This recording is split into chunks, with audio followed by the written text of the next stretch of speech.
नमस्कार, आप देख रहे हैं अपना उत्तर प्रदेश में हूं आपके साथ सचिन चौहान। खबरों की शुरुआत करेंगे बड़ी खबर के साथ और फिलहाल ये बड़ी खबर सामने आ रही है। गोरखपुर दौरे पर मुख्यमंत्री योगी आदित्यनाथ 2 दिवसीय दौरे पर आएंगे मुख्यमंत्री और 3 बजे पहुंचेंगे बाबा गंभीरनाथ प्रेक्षागृह।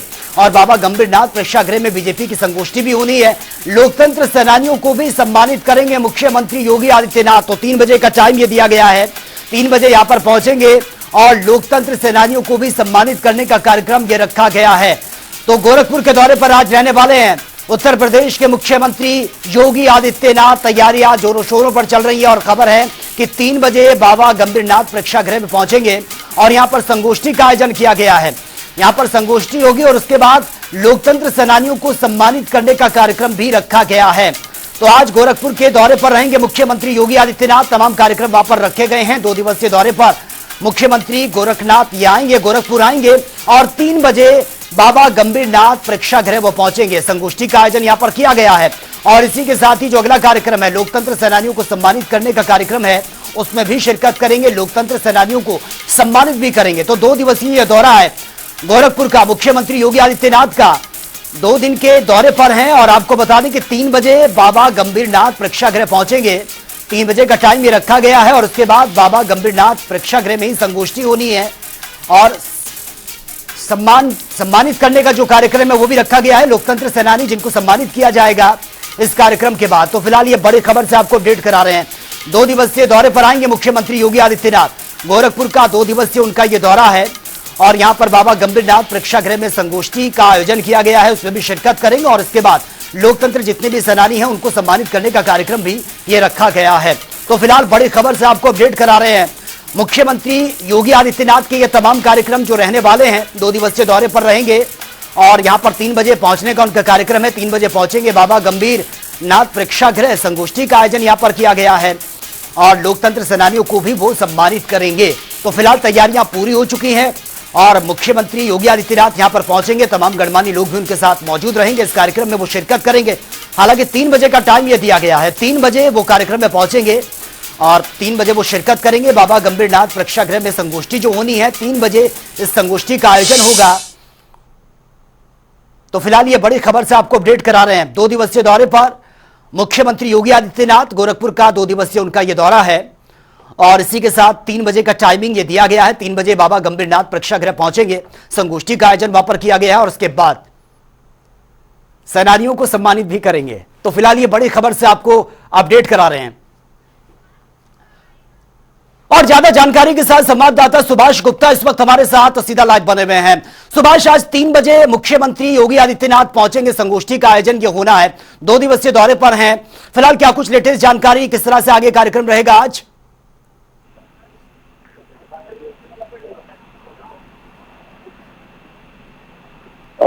जी बिल्कुल, मैं बता दूं कि मुख्यमंत्री योगी आदित्यनाथ आज 2 दिवसीय दौरे पर गोरखपुर आ रहे हैं और लगभग 3 बजे बाबा गंभीरनाथ में वो इस कार्यक्रम में जो बीजेपी का बड़ा कार्यक्रम है उस कार्यक्रम में बतौर मुख्य अतिथि शामिल होंगे।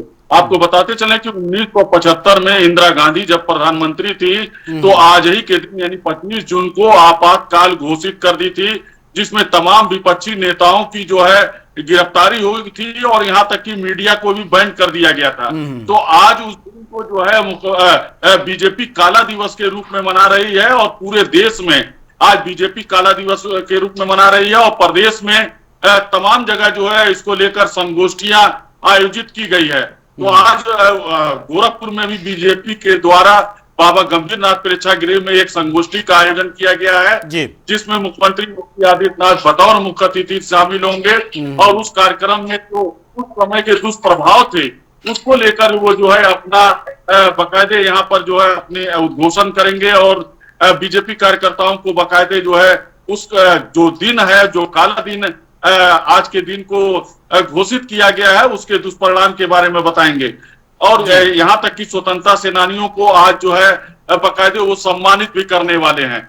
जी बिल्कुल सुभाष, 2 दिवसीय दौरा ये रहने वाला है मुख्यमंत्री योगी आदित्यनाथ का और जिस तरह से कार्यक्रम की जो रूपरेखा है वो विस्तार से आपने बताई भी है। क्या मुख्यमंत्री वहां पहुंच चुके हैं? अगर पहुंचेंगे तो कौन कौन दिग्गज उनके साथ आज मंच में नजर आने वाले हैं? जी बिल्कुल सचिन, बताने कि मुख्यमंत्री योगी आदित्यनाथ लगभग 2:30 से 3 बजे के बीच में डायरेक्ट बाबा गंभीरनाथ प्रेक्षागृह में पहुंचेंगे और वहां पे जो है बीजेपी के तमाम जो जिला अध्यक्ष है या जितने वरिष्ठ नेता हैं सभी मंच पर उनके साथ मौजूद होंगे। चूंकि बीजेपी का कार्यक्रम है जिसमें बतौर मुख्य अतिथि योगी आदित्यनाथ मुख्यमंत्री जो है शामिल होने वाले हैं, तो उसमें जिला अध्यक्ष से लेकर तमाम जो है प्रदेश के जो यहाँ पे प्रवक्ता हैं या जो भी सीनियर पदाधिकारी हैं वो सभी इस कार्यक्रम में मौजूद रहेंगे। ये भी बता दें कि मुख्यमंत्री योगी आदित्यनाथ इस कार्यक्रम के बाद गोरखनाथ मंदिर में जाएंगे और रात्रि विश्राम गोरखनाथ मंदिर में करेंगे और दूसरे दिन जनता दर्शन करने के बाद लखनऊ जाने का उनका कार्यक्रम है। जी सचिन। ठीक है, चलिए सुभाष, बहुत बहुत शुक्रिया फिलहाल आपका तमाम जानकारी के लिए। तो चलिए खबरों में आगे बढ़ते हैं और एक और बड़ी खबर से आपको अपडेट करवा देते हैं। और फिलहाल लखनऊ से यह बड़ी खबर है, सीएम की अध्यक्षता में कैबिनेट की यह बैठक हुई है। योगी कैबिनेट की बैठक में बड़े फैसले भी लिए गए हैं। 3 बड़े शहरों को सीमा विस्तार पर यह मोहर लगी है, जिसमें वाराणसी है, गोरखपुर और प्रयागराज शामिल है और विकास प्राधिकरण में शामिल होंगे इसमें तमाम गांव। तो फिलहाल ये बड़ी खबर से आपको अपडेट करा रहे हैं। योगी कैबिनेट की यह बैठक हुई जिसमें बड़े फैसले लिए गए हैं। विकास प्राधिकरण में कई गांवों को शामिल किया गया है। सीएम की अध्यक्षता में यह बड़ी बैठक हुई है जिसमें ये तमाम फैसले लिए गए हैं। योगी कैबिनेट की यह बड़ी बैठक और बैठक के वक्त की तस्वीर हम आपको दिखा रहे हैं और तमाम बड़े फैसले यहां पर लिए गए हैं। 3 बड़े शहरों को सीमा विस्तार पर यह मोहर लगी है।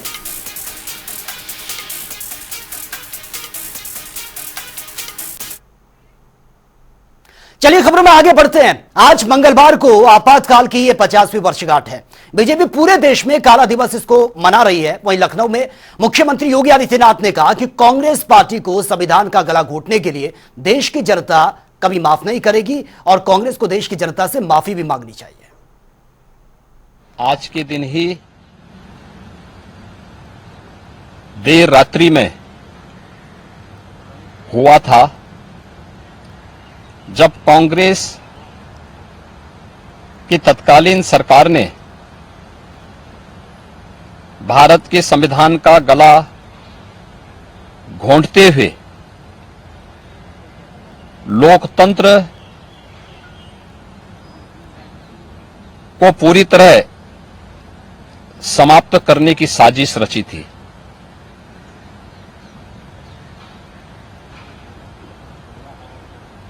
पच्चीस जून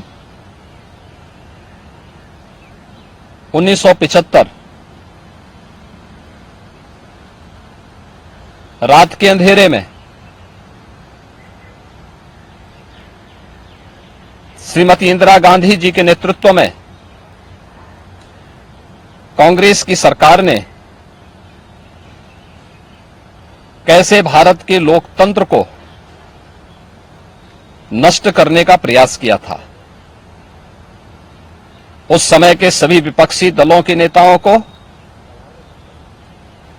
उसमें से अटल बिहारी वाजपेयी जी, से मोरारजी देसाई जी,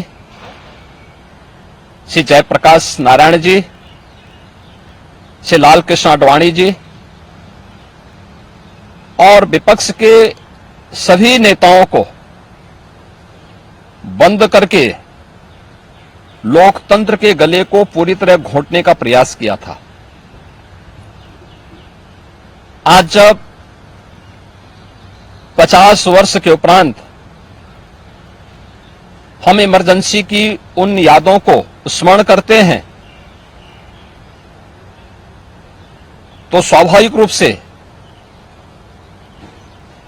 कांग्रेस में चेहरे बदले होंगे, लेकिन उसका चरित्र, उसके हाव भाव आज भी वही हैं। चलिए खबरों में आगे बढ़ते हैं। विपक्ष ने लोकसभा में डिप्टी स्पीकर पद की मांग करके एनडीए के खेमे में हलचल बढ़ा दी है। राहुल गांधी और अखिलेश यादव ने यह साफ कर दिया कि विपक्ष को लोकसभा में डिप्टी स्पीकर का पद यह मिलना चाहिए। अगर बीजेपी सहमत होती है तो फिर दोनों पदों के लिए निर्विरोध चुनाव यह संभावित हो पाएगा। ऑपोजिशन ने क्लियरली कहा है, राजनाथ सिंह जी का खारगे जी को फोन आया, राजनाथ सिंह जी ने खारगे जी से कहा देखिए आप हमारे स्पीकर को सपोर्ट कीजिए। ऑपोजिशन, पूरी ऑपोजिशन ने कहा है, हमने सब के सब से बात की है, पूरे ऑपोजिशन ने कहा है कि हम स्पीकर को सपोर्ट करेंगे, मगर कन्वेंशन ये है कि डेप्यूटी स्पीकर ऑपोजिशन को मिलना चाहिए। राजनाथ सिंह जी ने कल शाम कहा था कि वो खारगे जी को कॉल रिटर्न करेंगे। अभी तक राजनाथ सिंह जी ने खारगे जी का कॉल रिटर्न नहीं किया है। तो मोदी जी कह रहे हैं कंस्ट्रक्टिव कोऑपरेशन हो, और फिर हमारे नेता को इंसल्ट करा जा रहा है। तो नियत साफ नहीं है। नरेंद्र मोदी जी कोई कंस्ट्रक्टिव कोऑपरेशन नहीं चाहते हैं, क्योंकि कन्वेंशन है कि डेप्यूटी स्पीकर ऑपोजिशन का होना चाहिए। और हमने कहा है, पूरे ऑपोजिशन ने कहा है कि अगर कन्वेंशन फॉलो किया जाएगा तो पूरा समर्थन स्पीकर के इलेक्शन में हम देंगे। विपक्ष की मांग यही थी कि उपाध्यक्ष विपक्ष का हो। राजनाथ सिंह जी ने कुछ बात की है आपसे? जो हमारी राय पार्टी की है वो है कि उपाध्यक्ष विपक्ष का हो, और बाकी बातें अभी सब सामने आ जाएंगी। और वहीं बहुजन समाजवादी पार्टी की मुखिया मायावती ने लखनऊ में प्रेस कॉन्फ्रेंस की है और बसपा चीफ ने जमकर विपक्षों पर निशाना भी साधा है। उन्होंने कहा कि बीजेपी और कांग्रेस एक ही थाली के चट्टे बट्टे हैं और दोनों दल संविधान बचाने का सिर्फ और सिर्फ नाटक कर रहे हैं।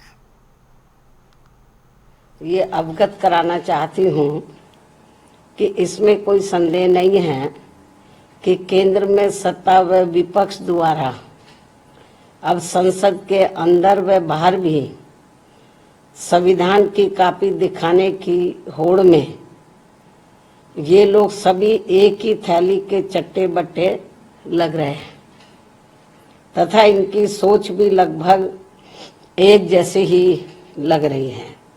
और इन दोनों ने अंदर अंदर मिलकर अब इस संविधान को काफी हद तक जातिवादी, सांप्रदायिक एवं पूंजीवादी संविधान बना दिया है। अनेकों संशोधनों के जरिए, अमेंडमेंट के जरिए इसे काफी हद तक जातिवादी, सांप्रदायिक एवं पूंजीवादी संविधान बना दिया है। तो चलिए खबरों में आगे बढ़ेंगे। बड़ी खबर से आपको अपडेट करवा देते हैं। फिलहाल ये बड़ी खबर सामने आ रही है। कांग्रेस अध्यक्ष अजय राय की याचिका पर यह नोटिस दिया गया है। सुप्रीम कोर्ट ने यूपी सरकार को यह नोटिस जारी कर दिया। अजय राय पर साल 2010 में वाराणसी में दर्ज गैंगस्टर केस मामले में निचली अदालत ने कार्रवाई को रद्द करने की मांग और साथ ही अजय राय ने शिकायतकर्ता से समझौते का हवाला ये दिया और हाईकोर्ट ने कार्यवाही रद्द करने से इनकार कर दिया था और सुप्रीम कोर्ट ने मामले की अब अगली सुनवाई 15 जुलाई को ये होनी है। तो फिलहाल ये बड़ी खबर से आपको अपडेट करा रहे हैं। 15 जुलाई को ये डेट रखी गई है जिस पर अब सुनवाई होनी है इस मामले पर। कांग्रेस अध्यक्ष हैं अजय राय, जिनकी याचिका पर यह नोटिस दिया गया है कोर्ट की तरफ से और सुप्रीम कोर्ट ने यूपी सरकार को बकायदा नोटिस जारी किया है। अजय राय पर साल 2010 में दर्ज गैंगस्टर केस का यह पूरा मामला है जिस पर यह नोटिस दिया गया। निचली अदालत में कार्रवाई रद्द करने की यह मांग की गई और अजय ने शिकायतकर्ता से समझौते का हवाला दिया था और हाईकोर्ट ने कार्रवाई को रद्द करने से इनकार कर दिया था। और अब जो बड़ी खबर, बड़ी अपडेट सामने आ रही है, 15 जुलाई को सुप्रीम कोर्ट में अगली सुनवाई इस मामले में होनी है।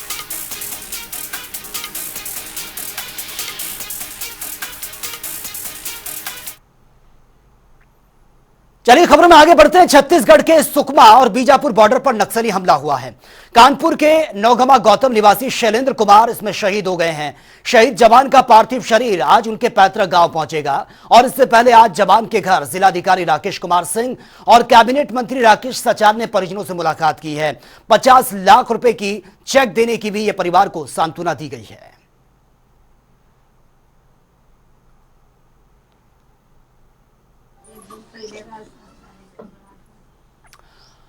तो पार्थिव शरीर आज ये पहुंचेगा घर। हमले में शहीद हुए थे जवान शैलेंद्र कुमार और उनके घर की तस्वीरें हैं। पैतृक गांव आज उनका पार्थिव शरीर पहुंचेगा। अधिकारियों उनके घर पहुंचे हैं, पीड़ित परिवार से ये मुलाकात की है, सांत्वना ये दी है और ये घर की तस्वीरें आप देख सकते हैं। 50 लाख की मदद देने का भी ऐलान ये किया गया है। 50 लाख का जो चेक है वो दिया जाएगा इस पीड़ित परिवार को, शहीद के परिजनों को। चलिए आगे बढ़ते हैं। लखनऊ में नीट और नेट परीक्षा को लेकर समाजवादी पार्टी के छात्र सभा के कार्यकर्ताओं ने जमकर हंगामा किया है। साथ ही विरोध और प्रदर्शन के बीच पुलिस से तीखी नोकझोंक हुई है। इस दौरान पुलिस ने कई कार्यकर्ताओं को गिरफ्तार भी किया है।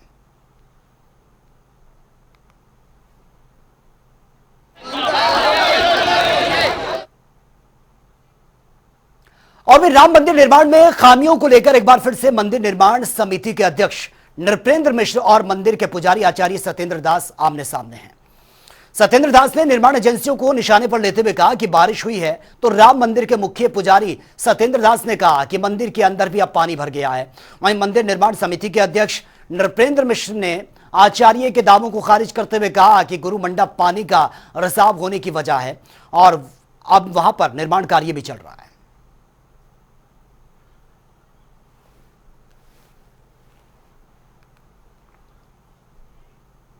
तो चलिए अब बात होगी तमाम खबरों की ताबड़तोड़ अंदाज में। सहारनपुर में सरकारी अस्पतालों में दवाइयों के नमूने फेल हो गए हैं। 7,400 मरीजों को दी जा चुकी है ये डोज। कैमरे पर कुछ भी बोलने से कतरा रहे हैं अधिकारी। बदायूं में बारिश के चलते लोगों को मिली है गर्मी से राहत। पहली बरसात ने सफाई व्यवस्था की खोल दी पोल। नाले चौक होने की वजह से जलभराव की स्थिति। फतेहपुर में स्टूडियो संचालक ने वर्कर के पिता की हत्या कर शव को गाड़ दिया। पुलिस ने शव को खुदवाकर बाहर निकाला। घटनास्थल पर एसपी समेत बड़ी संख्या में पुलिस बल तैनात है। नोएडा में पुलिस को मिली है बड़ी सफलता। बाइक चोरी करने वाले 2 चोरों को किया गिरफ्तार। आरोपियों के पास से 5 बाइक्स और 3 स्कूटी बरामद। आगरा में एक्सप्रेस वे पर भीषण सड़क हादसा। 2 कारों में जबरदस्त टक्कर। हादसे में 3 लोगों की मौत की खबर, 4 घायल। पुलिस ने घायलों को अस्पताल में भर्ती करवाया। बलिया में डिश के केबल से चल रही बिजली की चोरी। बिजली विभाग की छापेमारी। 17 से 18 लोगों पर एफआईआर दर्ज। बिजनौर में चलती बाइक पर गिरी आकाशीय बिजली। हादसे में 4 लोग झुलसे हैं। एक ने दम तोड़ दिया, 3 की हालत नाजुक है। लखनऊ में पीडब्ल्यूडी प्रांतीय खंड का लोगों ने किया घेराव। अपनी मांगों को लेकर किया हंगामा। सैकड़ों लोगों ने घर से बेघर करने का आरोप लगाया। सहारनपुर में कांवड़ यात्रा की तैयारियों को लेकर डीएम और एसएसपी ने की बैठक। ड्यूटी के दौरान लापरवाही ना बरतने की चेतावनी दी है। मार्ग पर गड्ढे और विद्युत का भी यहां पर खतरा है।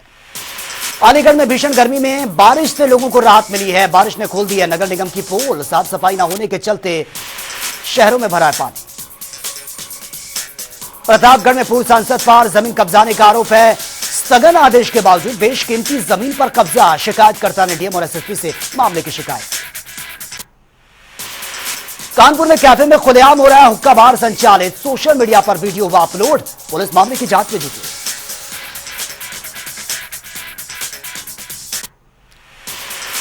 बाराबंकी में फांसी पर लटका मिला है युवक का शव। मृतक की पत्नी ने हत्या का लगा दिया आरोप। मामले की जांच में जुटी है पुलिस। काशीपुर में 2 वाहनों की आपस में जबरदस्त टक्कर लगने से दोनों गाड़ियों में लगी आग। सूचना पर पहुंची है फायर ब्रिगेड की गाड़ियां। बमुश्किल आग को कंट्रोल किया। बाराबंकी में नदी में पैर फिसलने से किशोर की मौत। गोमती नदी के पास सेल्फी ले रहा था नाबालिग। गोताखोरों ने शव को बाहर निकाला। सहारनपुर में दुकानदार पर फायरिंग का मामला सामने आया। पुलिस ने 2 आरोपियों को गिरफ्तार किया। पुरानी रंजिश के चलते यह फायरिंग की गई। महोबा में कुएं में उतराता मिला है यह अज्ञात युवक का शव। संदिग्ध परिस्थितियों में शव को मिलने से इलाके में सनसनी। ग्रामीणों की सूचना पर पहुंची है पुलिस। जांच में जुटी। सहारनपुर में हथियारों के बल पर लूट का मामला। 3 बदमाशों ने वारदात को अंजाम दिया। किन्नर के घर पर हुई थी लूट। घटना का सीसीटीवी फुटेज भी सामने आया। मुजफ्फरनगर में डीआईजी ने जिला का औचक निरीक्षण किया है। पुलिस लाइन समेत सभी विभागों का जायजा लिया। सभी पुलिस अधिकारियों और पुलिसकर्मियों को इंस्ट्रक्शन दिए गए। संत कबीर नगर में मनरेगा योजना में हो रहा है भ्रष्टाचार। मजदूर की जगह देर रात मशीन लगाकर करवाई जा रही है खुदाई। स्थानीय अधिकारियों पर लगाए बड़ा। आगरा में रशियन डांस बार क्लब पर बड़ी कार्रवाई। अवैध तरीके से पिलाई जा रही थी शराब। मारपीट में पुलिस ने दर्ज किया था मुकदमा। 3 बाउंसर मैनेजर गिरफ्तार। आगरा में 2 सगे भाइयों की आत्महत्या का मामला सामने आया। परिजनों की तहरीर पर पुलिसकर्मियों पर मुकदमा दर्ज। आईजी ने निलंबित किया। आगरा में ताजमहल पर रोते रोते बच्ची बेहोश हो गई है। सीपीआर देकर बचाई गई जान। कर्नाटक के बेलगाम से ताजमहल देखने आया था ये दंपति। अलीगढ़ में बारिश होने से जलभराव की स्थिति। रेलवे ट्रैक पर पहुंचा है पानी। रेलवे की टीम जलभराव हटाने में जुटी है। तो फिलहाल इस बुलेटिन में मेरे साथ इतना ही, लेकिन तमाम खबरों के लिए आप बने रहिए जनता टीवी के साथ। नमस्कार।